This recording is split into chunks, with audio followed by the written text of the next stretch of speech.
So, welcome to chapter 25. You are almost wrapping everything up. I'm going to focus now on just getting ready for this petition to make sure that everything is falling into place and some things to look out for. Now, if you're using software, which really makes everything easier, one thing that I definitely notice is you get so used to things and you just keep looking at the software and you probably don't realize mistakes. And more importantly, you fall into patterns. Let me say that. It didn't occur to me to say that before, but a lot of times I've seen where it happened in my own office where the paralegal just kept putting the same thing for everybody $100 in gas, $20 in entertainment. And all of a sudden, the trustee's like, how come all your clients spend the same amount of money on the same thing? They don't know each other, they don't live with each other, etc. So you got to be careful with those patterns. And in my opinion, when you convert the petition to PDF when it's getting ready to file and you look at it in a different format, it definitely changes everything and you start to pick up mistakes. So I always recommend what I always do is I just keep reviewing the petition over and over again until I don't find any more mistakes. Trust me, mistakes are common. Every lawyer will tell you that. The problem is it a small mistake, which isn't going to cost anything, or is it going to be a big mistake? Now, since it's in PDF, it's nice and easy. I just email it to the client and then I review it with them on the phone. I have said before, make sure you review it the day of filing. If today is Friday, you better not have reviewed it on Monday because things change. And one thing, and you're going to see it now in the next couple of slides, is client may have gotten paid, and that's going to just mess up everything when it comes to the petition. So if you review it with the client, make sure you're filing that day or the next day, and it better not be payday. Now, clients, if there's anything that goes wrong, I wouldn't be surprised if the client blames the lawyer. That's just what clients do. Every bankruptcy attorney will tell you that. Just spend enough time at a 341 meeting and you'll see it. So we got to do a little CYA here. Now, how do we do that? Simply, you emailed it to the client. In the old days, we used to have the client initial the just a bankruptcy petition, and then something would go wrong, and then they would say we started making them initial each page because clients, back then they wouldn't tell you of a transfer or anything. Nowadays, it's harder to get away with transfers of assets. But just in case, we did every page. Now I just tell them, send me back an email saying you reviewed it with me on the phone and that everything's okay. Never had an issue with that. Never had a client say anything else in court. And even if they did, it's like I already have the email here.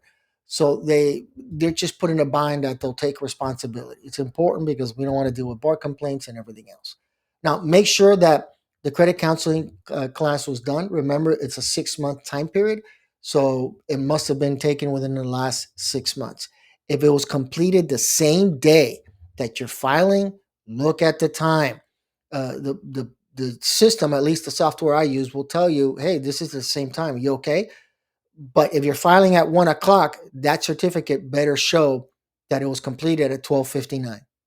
If it shows 101, it's going to get rejected and dismissed by the clerk's office. Sounds silly, but you're supposed to take the class before you file. So 1 minute is 1 minute. I mean, I usually do it a few hours later just to avoid any issues. Now, very important. Was everything paid? Did the client pay all their fees more important than anything else? Because that's how we get paid and pay paralegals and everything. And make sure the cost. The cost, remember, this goes into the issues of the IOTA account. Make sure the trust accounting is perfect, that there's no issues, just in case a check bounces or something like that. A check bouncing is an automatic investigation by the bar. So be careful with that. Now, when we're going over the petition, look at the assets and liabilities. Make sure nothing seems out of place. You can see the summary of assets, look at it and say, does anything look weird here? Maybe my mistake, you pushed an extra zero and now the car is worth 75,000 instead of 7,500. So these are all little things to catch mistakes. And trust me, you're going to make a lot of them. I don't care if you've been doing this for 2.5 decades like I have. You're going to make mistakes and say, oh, yeah, look, I did that wrong. Or I forgot to add this or that. So you have to go through all this and you have to check everything to make sure. Now, as you're going through the assets, make sure you list them all. Everything has to be listed and start looking at the exemptions. Make sure that the assets were properly exempt. If there's any issues where something is non exempt, make sure it's not a mistake on your part. Again, did you put the car? Did you add a one to the value of the car? Maybe that's the issue. Go back to the intake, review it, make sure that there's no issues there. If there's any issues, was this already explained to the client? If not, you better do it now. You don't want to go to the 341 meeting and the client says, I never knew this was going to be an issue that I had to pay X amount of dollars. This has to nip it in the bud. It's got to get done before you get to the 341 meeting. Now, as to the rest of the issues, especially when it comes to debt, again, make sure you look at the lien amounts, because if you put down the wrong lien amounts, you may think the client's fully exempt, and then when you find out that's not what the client owes, then all of a sudden they're not exempt, and then we come to these issues again where the client says, you didn't tell me this. So make sure all the liens are done correctly, as well as comparing it to the fair market value of the assets, whether it's a car or whether it's a home. Now, I put here list all non-dischargeable debts. Make sure that clients did. A lot of times clients say, well, I'm not going to put that. I'm going to keep my car. You have to put it. That's the bottom line. But this means other debts too, like the IRS or student loans. Why? Because sometimes it helps clients to put that there. Clients sometimes are trying to negotiate with the IRS or student loans, and they're completely inflexible, and they're saying, no, no, no, no. All of a sudden they get a bankruptcy petition, and they say, hey, we'll work out a payment plan. You're not discharging the debt, but it's just them reacting to, and I don't know why they react that way, because they could just say, we don't care, you still have to pay. But they don't. They usually say, so let's work out a payment plan. And so the client went from, I can't pay 300 a month for my student loans, to now they're letting me pay down to 100. And the funny part is, it makes no sense, because if you think about it, if you get rid of debt, you should have more money available to pay your student loans or the IRS. But they don't see it that way. And luckily they don't. It's a good way to save clients money. Now, when we're talking about the assets, remember these issues, and you have to go in there and click as well on the software. Are they reaffirming the debt? Remember the issues about reaffirmations. Go back through the prior videos that I've done regarding that issue. Even my blog talks about reaffirmation issues. The ride-through option, remember that's not available everywhere. Some districts don't allow it, but the ride-through option is basically you continue paying, and it started off with the car, but then you just ride on through. But you continue paying even though you didn't sign a reaffirmation agreement. And at the end, whether it's that or a mortgage, because in Florida we do either one, at the end, if nothing changes, everything is good. But remember what I said with when there's a reaffirmation not signed and filed with the court, creditor don't report that to they don't report it to the credit bureaus. And so then all of a sudden you have this issue where the client isn't getting any credit for all the payments they made all these years. So clients have to be aware of that too. Keep that in mind. Now, Schedule I. What are the issues we might have there? Well, I already mentioned before at the beginning in the first slide, be careful when you're filing this. Coincidentally, today is Friday. So if you're filing this on a Friday and the client got paid, your numbers are going to be all out of whack. And maybe that money's not even exempt. I've seen many times where lawyers filed the day the client got paid. And so the trustee says, I know the $4,000 there is to pay the mortgage, but you're over exempt. So that $4,000 belongs to me. You're going to have an upset client, bar complaint, and everything else. So you got to be careful with that. Be careful with the expenses. Are you duplicating anything on I and J? Meaning, are there any deductions being made, such as maybe insurance or a 401k loan, and now that's being duplicated on J? Then you reduce your disposable income. And when the trustee says fix it, now there might be disposable income, and we're looking at a Chapter 13. So be careful with that. And by the way, when you tell your client, we have to switch to a Chapter 13, I got to charge you $2,500 more. Trust me, that conversation is not going to go well. Now, bonuses, everything else you see here, commissions, PTO, be careful with that. Again, people fall into patterns and they say, oh, look, the client gets paid the same amount every month. Let me just go all the way through and put that through. And then also in the month of filing, the client maybe needed some little extra cash and cashed in under PTO, or maybe they got a bonus for whatever reason. And again, the numbers are all out of whack and you're going to have a problem. Now, remember with the law change in 2005, they now look at non-filing spouses' income as well. We have to include domestic partners. And if there's any household contributions, maybe parents moved in, even if it's someone, I'm actually going to do a blog post on that. I just never got around to it. But what if I have a family member that moves in with me and says, "Hey, my house is being built, and I'll need to live here for the next 2 months." Well, if you file bankruptcy during those 2 months, and that family member is contributing to saying, "Yeah, I'll give you $1,000 to cover your expenses," you have to add that into the petition. If it doesn't, again, all the numbers get out of whack. So make sure there's no issues here with the household contributions. With Schedule J, remember to compare I and J. Is there any disposable income available? If so, how much? In Miami, I've gone away with some pretty high numbers, but I tend to like it under $100. The closer I am to zero, the happier that I am. But remember, when we're looking at these expenses, you have to deduct also or just remove the credit card. So if they're paying $500 a month in credit cards, we're not including that anymore in Schedule J. So we have $500 left over. I had mentioned before I had a client who a few months went by and had not filed, and he says, "Oh, I'm going to file for bankruptcy. I'm going to go ahead and just surrender my truck and just buy a car in cash. Older car, not worth much." And so I told him, we now have a $700 problem. Your income has remained the same, but you just turned in your truck. You're now going to Chapter 13. So that's why it's always important to review and ask the clients again.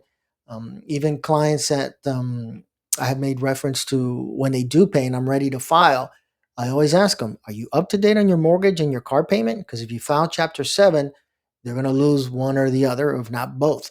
And sometimes clients say, yeah, what I did was I didn't pay my mortgage this month just to pay you and get this filed. I'm like, yeah, I can't. If I didn't ask that question, I've got a major headache on my hands. So be careful with that. I mentioned here dependents. A lot of times people claim dependents on their tax returns when they really shouldn't be. And so if you're claiming one on the bankruptcy petition and the reality is they're not a dependent, then you got to be careful because the trustee is going to say you filed a fraudulent tax return. So keep that in mind. A lot of times I've had clients who file as married when they're not, or sometimes they file single when they're not, just to get the benefit of whatever the tax refund benefits them. When I catch that, because the first thing I do is, and I ask them, are you really married, not married? What's the situation? Then I say, it's time to go to the IRS, update your tax returns, and then we can file. I don't want the trustee going berserk. I don't want the trustee contacting the IRS. It's just easier, just amendment. Everything will be fine. So just go back to the accountant or tax preparer and tell them we got to do this all over again. Now, when it comes to the means test, remember we're looking at the last 6 months of income. I've used the example how during COVID, I was able to get clients who qualified because they didn't work for 2 or 3 months, or they worked a lot less hours, earned less income, and all of a sudden they qualified. But that's why we have to look at, is the income going to change anytime soon? When the client comes to you and says, hey, I'm going to file for bankruptcy, but by the way, next month I'm getting a big raise, then the answer is, yeah, maybe you don't qualify for Chapter 7. Even if I file now, we might have a problem. Or sometimes the issue is they don't qualify now, but they tell you, no, my business is closing. I got a payout. They're going to pay me for the next 6 months. Then it's like, okay, well, don't get another job during the next 6 months because now you have two incomes. And again, you're not going to qualify. So sometimes you have to tell the clients to file immediately. So sooner versus later. With Form 122, just look it over. That's when you start using secured debt in order to reduce the income.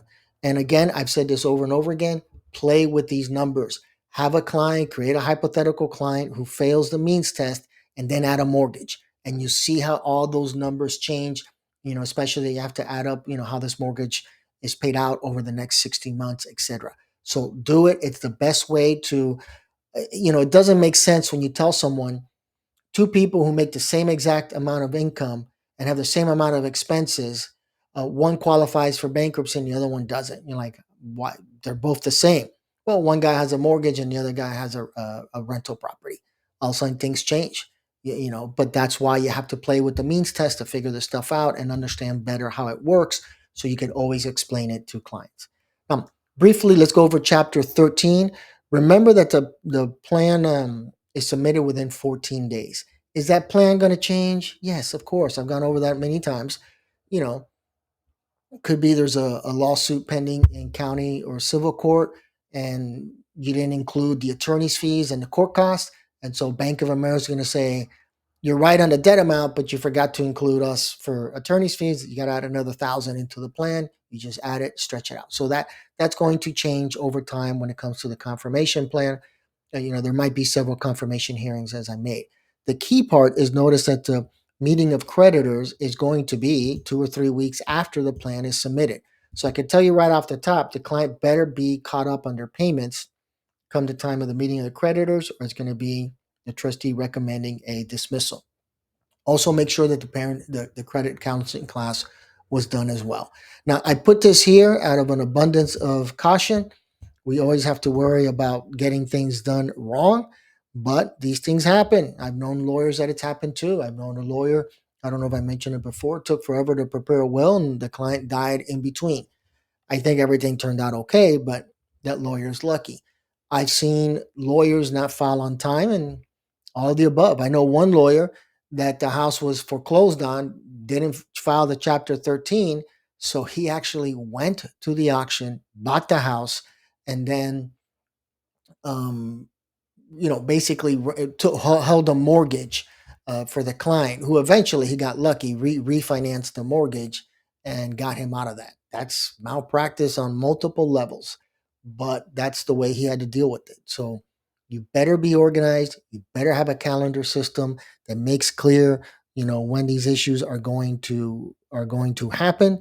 Because garnishment maybe we can live with, but if a foreclosure comes into place and you don't have a few $100,000 lying around to buy that house in foreclosure, you're going to have a problem. Financially, the lawyer was right. It's going to be a lot cheaper to buy that house in foreclosure than it is to deal with a malpractice lawsuit. I'm sure he had insurance and everything else, but that's what he did to avoid the bar complaint. So just keep that in mind. You have to be extremely, extremely organized when it comes to all these things. Figure out some sort of a system where maybe the client comes in. I had different colored files for bankruptcy, divorce, criminal cases, etc. But maybe one idea is just, if there's a file that there might be a sale date or foreclosure soon, maybe a red file will be good, and put on it, front and center, real clear, foreclosure on May 1st, whatever it might be, because these are issues that, trust me, you want to avoid. Now, finally, let's get to the statement of financial affairs. Pretty basic, right? You should have reviewed it by now. Nothing in there that's complicated. I mean, it's not like doing the means test or anything else like that. But again, just you got to look at a couple things. Make sure we don't mess up here. One is marital status. Don't put that the client is married, and then when we go back to Schedule I, there's no spouse listed, there's no income listed, there's nothing there. Household members and the means test, you only put one, and then in a statement of financial affairs, you're putting that there is a spouse. I don't remember if the system that I use automatically picks that up, but let's just assume it doesn't. Again, you're going to have a problem. So make sure this is all a review. You got to go through everything all over again to make sure that nothing went wrong. I put here with the income because it does ask the income year to date as well as income over the last few years. Um, it's not a big deal, but it should, at least a little warning sign when your client made last year 180,000 and then this year you're putting down 40,000. How do we get there? The trustee is going to ask that. A lot of times, I remember especially during the mortgage meltdown, yeah, you had people flipping houses, realtors, mortgage brokers, and then when the money dried up, it made sense, and the trustee would ask. I mean, they kind of know, they just want to hear, but they see that you put down mortgage broker, they understand. But just make sure a lot of, whether it's the client. Again, I hate to say it, but you have to look at clients from a skeptical standpoint, and that means making sure that they didn't do anything, like, oh, I transferred the whole business to my wife or my girlfriend, and now I get a paycheck of $200 a week. So if you see a large difference in income, ask why. Finally, attorney's fees. There is a part there to ask for regarding attorney's fees. The only reason I ask is or post this is, again, make sure that it's okay when it comes to the operating account and trust account, that everything is on the up and up, that there's no mistakes that are being made, and to make sure that it is listed.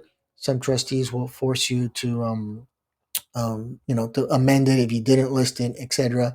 And there's some areas that I didn't have this issue personally, but when I had an office in out west from Miami, so Naples, Florida, about 100 miles away, I did see there was one trustee there who would object to what they considered high amount of attorney's fees. And then they'd file a motion in court, and then you have to explain to the judge. And back then it wasn't remote. You had to drive all the way over there, or at least hire someone to argue why the attorney's fees were justified. Why was that done? Literally, it seems like that trustee didn't want any outsiders there, because even hiring attorneys to cover the hearings, I remember there was one lawyer that everybody used to hire. I used to hire too.